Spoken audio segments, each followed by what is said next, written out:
주님의 평화를 빕니다. 오늘 말씀의 제목은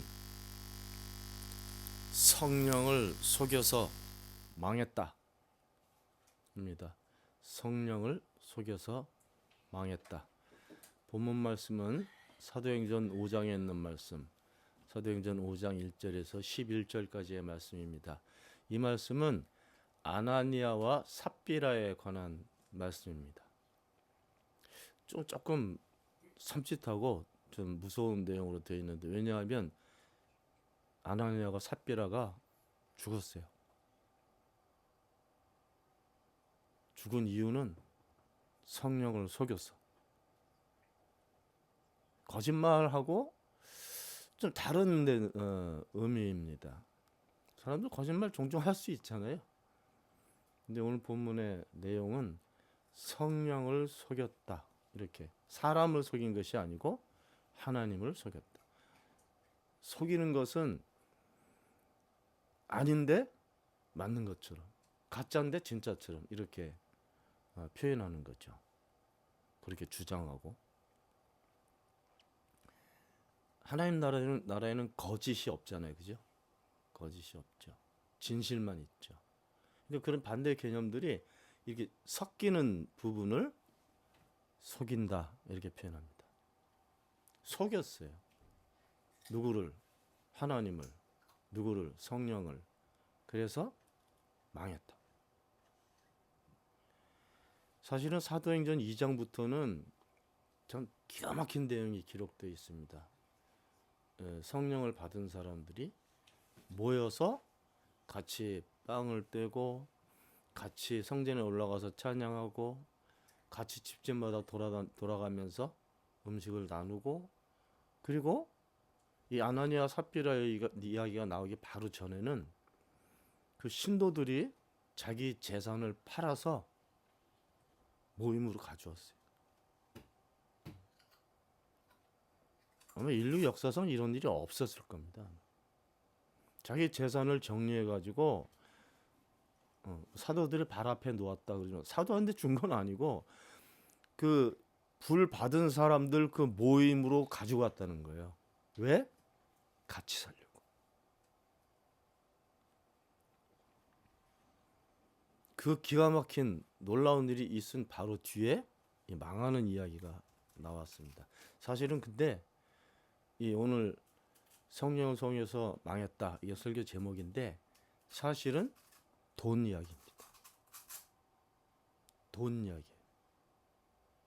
요 바로 전에는 돈을 공동 자금으로 같이 사는데 사용하려고 재산을 팔아서 가져왔는데, 이 망한 사람들 이야기는 이 돈을 사유화했어. 사유화. 속여서. 자기 재산인데 왜 그랬을까? 베드로가 표현하기를 사탄에게 홀렸다, 이렇게 표현했습니다. 네 재산인데, 팔기 전에도 네 재산이고 팔고 나서도 네 재산인데 왜 이걸 이렇게 속였냐? 돈 이야기입니다. 돈이 최고지, 그죠? 돈이 최고예요. 최고의 가치로, 돈이 최고의 가치로 오른 시대가 지금입니다. 그런데 예전에도 그랬어요. 예전에도. 돈이 우리 사는데 중요합니다. 아주 중요합니다. 돈 없으면 못 살잖아요, 그죠? 돈 못 벌면 살 집도 없죠. 음식도 맘대로 만들어 먹지 못하죠. 그리고 이 가족 생활도 어렵잖아요. 그러니까 열심히 일해가지고 돈을 벌어서 사는 거예요. 어쩌면 제일 중요한 부분인지도 모릅니다. 근데 오늘 본문의 말씀은 이 개인 재산을 얘기하는 것이 아니고 공적인 재산.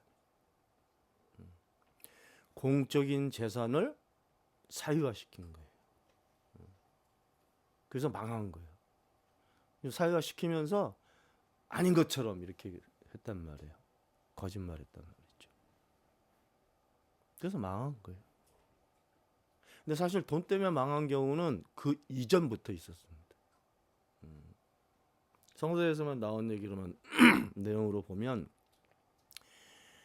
이스라엘이 왕정 시대가 아닐 때 그럼 누가 나라를 통치했을까요? 제사장이 했어요.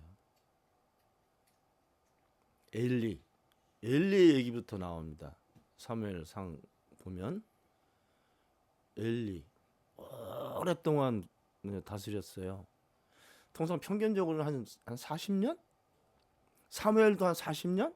이렇게 나라를 다스렸는데 엘리도 좋은 사람이었고 사무엘도 아주 이 지도자로 충분한 그런 사람들이었잖아요. 근데 문제는 뭐가 문제가 됐을까요? 엘리의 아들들. 사무엘도 백성들이 왕을 원했는데 사무엘 아들들을 왕으로 세우려고 하지 않았어요. 왜냐하면 사무엘 아들들도 악행을 많이 했어. 나쁜 짓을 많이 했다는 얘기예요. 근데 이 나쁜 짓을 이 사람 몇 명 속이는 게 아니라 성전 안에 있는 공적인 이런 물건이나 자금들을 사적으로 사용했어요. 자기가 마음대로 쓰고 엘리 아들들도 재물도 마음대로, 심지어는 성막에서 일하는 여인들하고 동침도 하고,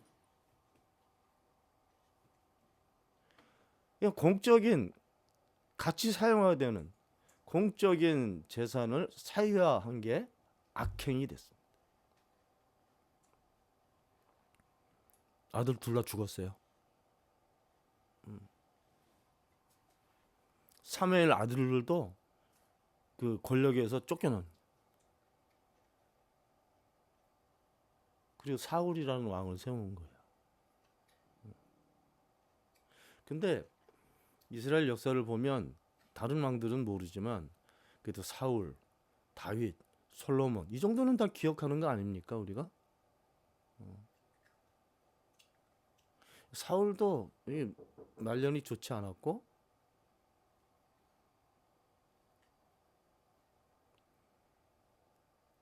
다윗도 어려움을 많이 겪었죠. 솔로몬은 아주 망했죠. 근데 사실은 다윗하고 솔로몬 시대가 이스라엘의 제일 부흥기였단 말이죠. 다윗도 여러 가지 이제 뭐 악행을 저질렀지만 솔로몬 같은 경우는 말년에 아주 하나님도 떠나고 이방 여자들하고 놀면서 왕비도 엄청나게 많았잖아요. 다른 신들을 다 섬겼어요 백성들이. 솔로몬이 죽고 나가지고 나라가 갈라졌어요. 남한국 유다, 북한국 이스라엘. 그렇게 갈라져가지고 나중에 다 망하잖아요. 기원전 8세기에 망하고 기원전 6세기에 망하고. 악행이라고 표현된 것은 정확하게 표현하면 사람들끼리 세운 법을 어겨도 나쁜 짓이잖아요. 근데 성서에서 악행이라고 표현한 것은 하나님의 뜻을 따르지 않는 거예요. 하나님 섬기는 사람들의 삶의 모습에서 벗어나는 거예요. 그게 악한 일이 된 거예요. 그 악한 일의 내용은 공적인 것을 사유화한 겁니다. 이게 지금 교회 얘기하는 겁니다. 제가 교회하고 돈하고 관계 얘기하는 거예요. 지금 교회 다 망하고 있잖아요. 10년 사이에 한 100만 명 정도가 우리 개신교 교인들이 줄었습니다. 우리 개신교 교단 중에 제일 큰 교단이 예수교 장로회 통합 측이거든요. 그 장로회 신학교 있는 거. 합동은 너무 교단이 찢어져서 많아가지고 뭐 200개, 300개가 된다고 그러잖아요. 그러니까 아주 큰 교회가 그렇게 많지 않아요. 뭐 사랑의 교회 이런 데나 좀. 통합적 교인이 10년 사이에 한 270만 정도가 교인이었는데 7, 80만 명이 줄었어요. 교인이. 1950년 정도 되면 아마 절반 정도로 줄을 거라고 합니다. 여러분들 가나안 성도라고 한동안 그 사람들이 입에 회자됐던 표현이 있죠. 교회 안 나가는 사람들. 교인인데 교회를 안 나가. 가나안 성도가 270만 명. 나는 교인이야. 근데 교회 안 다녀. 그리고 20대에서 무종교, 종교가 없는 사람들의 비율이 20대에서 38%, 30대에서 31%. 10명 중에 3명, 4명은 종교가 없다 그러는 거예요. 그래서 이 종교를 믿는 사람들이 숫자가 많이 줄어요. 우리 개신교만 주는 것도 아니고 캐톨릭도 줄고 불교도 줄고. 불교 지금 절들 난리 났잖아요. 신도들이 안 찾아와. 망해. 이 극단적인 현상이 한국 교회 안에 그대로 있거든요. 한국 교회가 뭐 2만에서 3만 되고 막 그런다고 그러잖아요. 100년 만에 눈부시게 발전한 겁니다. 평양 장대현 교회에서 이 성령이 역사하셔가지고 이제 교인들이 조금씩 불었어요. 근데 이 20세기 초반만 해도 한 15만 정도밖에 안 됐어요. 교인이. 근데 30년대, 40년 넘어오면서 30만, 또 넘어오면서 40만 이렇게 교인이 불었는데 80년대 말 통계로요. 1,000만 명. 세계 큰 교회 다 한국에 다 있습니다. 순복음교회. 교인 수만 70만 됐던 적도 있어요. 장로교에서 제일 큰 교회 명성교회 12만까지 교인이 늘었다고 그러잖아요. 감리교에서 제일 큰 금남교회도 한국에 있고요. 캐톨릭 교인도 많어. 그래가지고 교황청이 우리 한국 캐톨릭 교회를 무시를 못합니다. 이게 100년에서 캐톨릭 역사까지 하면 100년에서 200년 사이에 부흥된 거예요. 다른 유럽 교회들은 2000년 걸렸죠.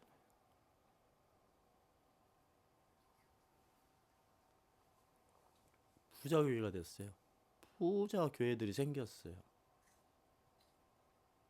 근데 교인들은 줄고 있어요. 그렇게 많은 교회 75%가 거기서 목회하는 목사님들이 150만 원에서 200만 원밖에 생활비를 못 받습니다. 이게 너무 이게 격차가 심해진 거예요. 작은 교회는 운영이 안 돼. 30명, 50명 미만 교인 있는 교회는 한 달에 헌금이 200만 원도 안 거친단 말이에요. 근데 일반적으로 보면 한 사람이 한 10만 원 정도를 교회에다 헌금을 합니다. 한 달에. 통계가 그렇게 나와 있어요.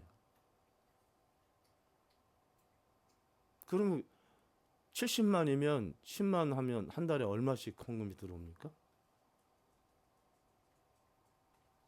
명성교회 같은 데도 한 달에 70억에서 100억이 헌금으로 들어왔어요. 비자금이 800억 있었다고 그러잖아요. 순복음교회는 그보다 더 커. 뭐 500억 정도 이런 거 뭐 150억, 500억 정도를 그냥 담임 목사님이 결정해서 자기 아들한테 주고 막 그랬잖아요. 큰 교회들 이야기. 돈 이야기입니다, 지금. 한국 교회가 지금 사정이 많이 나빠졌어요. 점점 나빠지고 있고 교인들은 떠나고 있고. 이유가 뭘까요? 이유가 교회 재산을 사유화하기 때문입니다. 이거는 뭐 300명, 500명 이런 교회도 똑같아.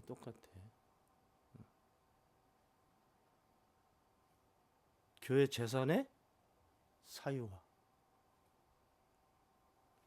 아나니아 삽비라 얘기하고 똑같은 이야기예요. 공개를 안 해. 공개를. 교인들이 교회를 떠나는 이유 중에 가장 큰 이유는 헌금 내역 사용 내역을 교인들이 모릅니다. 밝혀달라고 공개해달라고 해도 공개 안 해. 몇 사람이 결정해서 하는 거예요. 몇백억 몇천억을.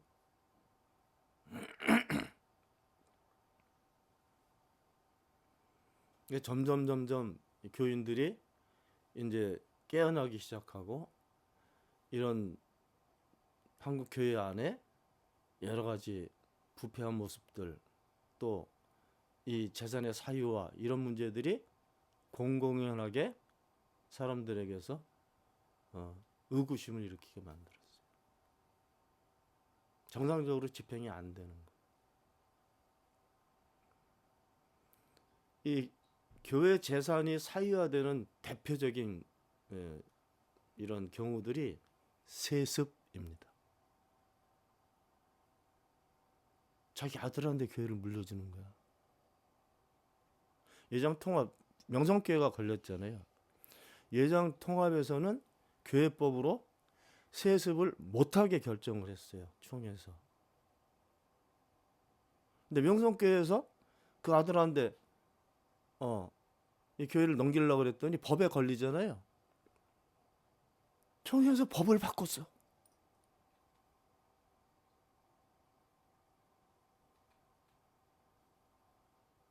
돈 문제가 걸려 있어요. 재산 문제. 명성교회는 순복음교회도 그런 경우가 있었고 금론교회도 자기 아들한테 넘겼잖아 교회. 이 세습이 생각보다 많습니다. 교인들이 볼 때 저건 아니다 이렇게 판단할 만한 일들이 교회 안에 많은 거예요. 그 문제들이 다 돈하고 걸려 있는 거예요. 우리는 헌금이라고 그러죠. 실제로 10만 원을 평균적으로 교인이 헌금하면 건물 유지비가 38% 비용이 나가고요. 인건비 30%. 이거 이제 뭐 교회 사업하고 뭐 그러잖아요. 그 10만 원에서 한 10,000원 정도가 어디 뭐 구제하는 데 쓰이고 뭐 성교비로 쓰이고 이런다는 거죠. 그러니까 교인들이 계산기를 두드려 본 거야. 교회 열심히 다니는 사람들은 한국 교회는 다 11조를 하잖아요. 11조. 300만 원 버는 사람은 300만 원 10분의 1이면 30만 원이잖아요. 그죠? 매달 30만 원씩 11조 헌금을 하는 거예요. 근데 여러분들 교회 한국 교회 다녀보셨으니까 아시잖아요. 헌금 항목만 11가지. 별게 다 있어요. 출장 헌금, 11조 내도. 맥주 감사절 헌금, 부활절 헌금, 뭐 생일. 이 사업할 때, 개업할 때 목사님들이 와서 예배 드려주잖아요. 그럼 그것도 헌금해. 아이들 돌 헌금해. 생일 초대 와서 그것도 헌금해. 그냥 300만 원 버는 사람이 30만 원만 헌금하는 게 아니에요.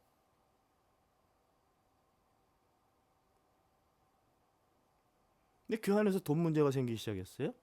그랬더니 교인들이 뭐지? 이렇게 이제 처음에 생각했다가 내가 헌금했는데 이게 어떻게 쓰이고 있는 거야 그럼?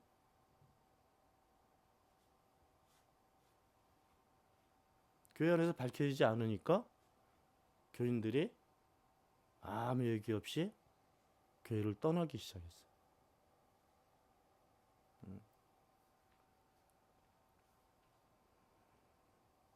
세습도 결정적으로는 돈 문제입니다. 큰 문제는 이 재산이 교인들한테 공개가 안 된다는 거예요. 어떻게 쓰는지, 뭘 하는지. 그럼 100원 있는 데서 10원씩 10원씩 이렇게 뭐 생색내듯이 뭐 상계비도 보내고 뭐 구제? 요즘 구제하는 게 이렇게 많잖아요.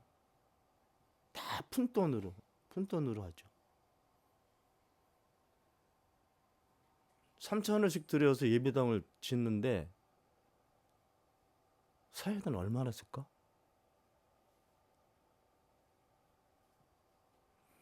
교인들이 이 불만이 생기기 시작했고, 이건 아니다, 이건 고쳐야 된다, 이 일을 제기하기 시작했고, 교회 안에서 개혁 운동을 하기 시작했습니다. 근데 그 안에 내용을 보면 저희는 뭐 아버지 때부터 저희 아버지도 목사였으니까 알죠. 교회 행정 빠삭하게 알죠. 어떻게 돌아가는지. 생활비 드리잖아요. 사례비라 그러면서 생활비를 만약에 한 달에 뭐 300만 원 드렸어. 근데 이 사택도 또 마련하잖아요. 전세든 뭐 사든 사택에 들어가서 할 때 그 사택 운영하는 공과금이 다 교회 예산으로 집행이 됩니다. 하다못해 좀 큰 교회는 뭐 자녀 교육비. 거기다가 또 붙어. 목사님만 쓸 수 있는 돈이 또 있어. 영수증 없이 쓰는. 무슨 활동비 같이. 그리고 큰 교회 돈을 쓸 때 결정을 몇 사람이 모여서 합니다. 그리고 공개가 안 되는 거야.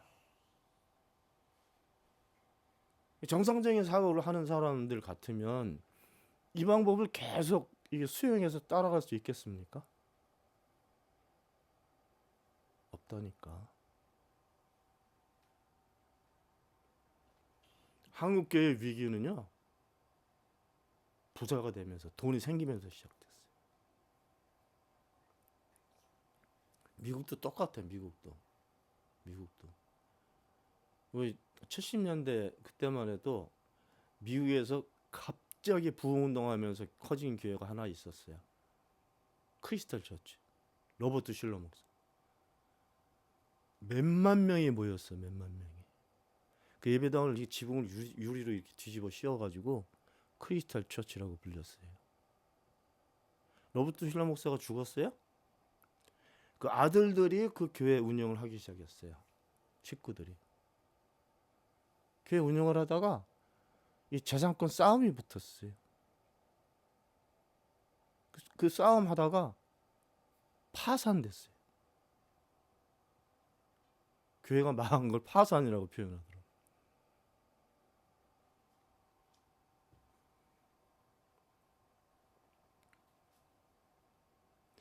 교인들이 한 헌금을 공개하지 않는 것은 속이는 일입니다.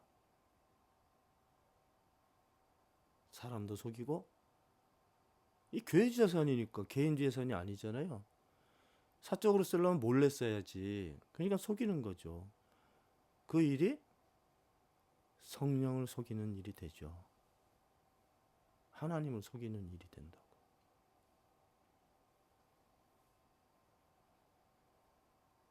교회 뭐 재건해야 돼, 다시 부흥운동 해야 돼, 그런 개소리 하면 안 돼. 부흥했었잖아요. 돈 관리를 해야 됩니다.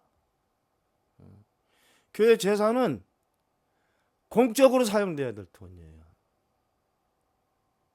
개인이 쓸 수 있는 게 아니고 함께 사는 삶, 함께 행동하는 것을 위해서 사용이 돼야 됩니다.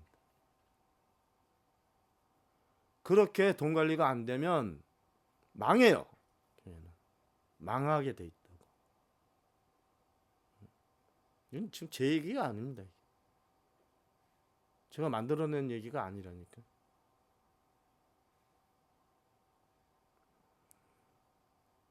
그 교회의 공적인 재산을 개인적으로 사용했기 때문에 엘리 아들들이 죽었어요. 망했어요. 아나니아 삽비라도 망했어요. 근데 교회 재산을 사적으로 사용하는 한국 교회가 안 망한다고요? 망해가고 있는데도 그 시그널을 찾지를 못한다니까요.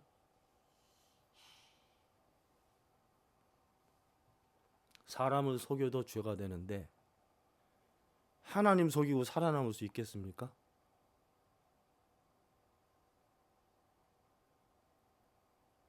이게 다시 돌이켜지지 않으면 한국교회는 희망이 하나도 없습니다. 그냥 망하는 거예요. 교회 안에도 그런 일이 있지만 우리가 지금 보잖아요. 정치권도 똑같아요. 트럼프는 망할 거야. 왜냐하면 그 나라 돈을 자기 개인이 막 쓰니까. 공적인 재산은 공적인 이익을 위해서 써야 되는데 이게 사유화가 돼서 개인이 쓰게 되면 그 개인이 망하는 거예요. 우리나라도 전례가 쭉 있잖아요. 김대중 대통령 딱 됐어요. 김영삼부터 대통령이 딱 됐어요. 근데 그 아들이 김현철이 황제처럼 살았잖아요. 황태자처럼. 정치인들이 거기다 다 줄대고 다 뇌물 주고 이거 막 권력을 가지고 움직여. 권력이 돈이에요. 정치권에서는. 그래서 감옥 갔잖아요. 김대중 대통령 아들도 감옥 갔어요. 똑같이 그렇게 살다가.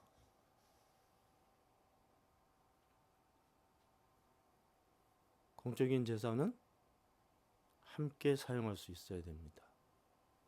개인으로 사유화되면 안 돼. 그게 하나님 앞에서는 악이 됩니다. 악행을 저지르기 때문에 망하는 거야. 아니, 정의롭고 신실하게 사는 사람이 망해요? 망한다는 개념은 하나님하고 관계가 끊어지는 거야. 하나님 나라에 못 들어가고. 정신 차려야 됩니다. 교회가 다시 일어서는 게 중요한 게 아니고 교회 안에 이 돈 관리를 잘해야 돼. 다시 시작해야 됩니다. 교인들 다 떠나도 그래도 그 질서를 가지고 공적인 재산을 공적으로 사용하는 교회들이 있다면 그 교회들은 살아남을 거예요. 예, 그게 하나님의 뜻이기 때문에. 교회 헌금은 공적 자산입니다. 하나님의 뜻에 맞게 사용을 해야 돼. 내 개인의 생각과 몇몇 사람들의 이익을 위해서 사용하면 안 됩니다. 그 돈 때문에 망해요, 죽어요. 명성교회도 재정 관리했던 장로가 비자금 800억 밝혀지는 순간에 자살했잖아요. 장로가.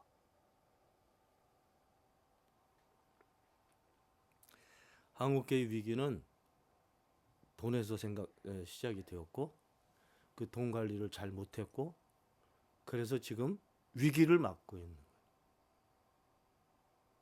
돈 관리를 잘 해서 공적인 재산 하나님 뜻에 맞게 공적으로 잘 운영하는 교회들이 살아남습니다. 그런 교회들이 많아지기를 바랍니다. 기도합시다. 하나님의 계획과 은혜로 저희들이 삽니다. 저희들 계획으로 신앙생활을 하고 교회를 운영한다고 생각하지만 사실은 하나님의 뜻이 저희들의 삶을 이끌어가는 것을 믿습니다. 함께 사는 삶, 함께 나누는 삶, 함께 공동의 이익을 이렇게 이루며 살아가는 그런 삶. 우리 교회가 그 삶을 다시 회복할 수 있도록 도와주시기를 바랍니다. 우리 주 예수 그리스도 이름으로 기도하옵나이다. 아멘.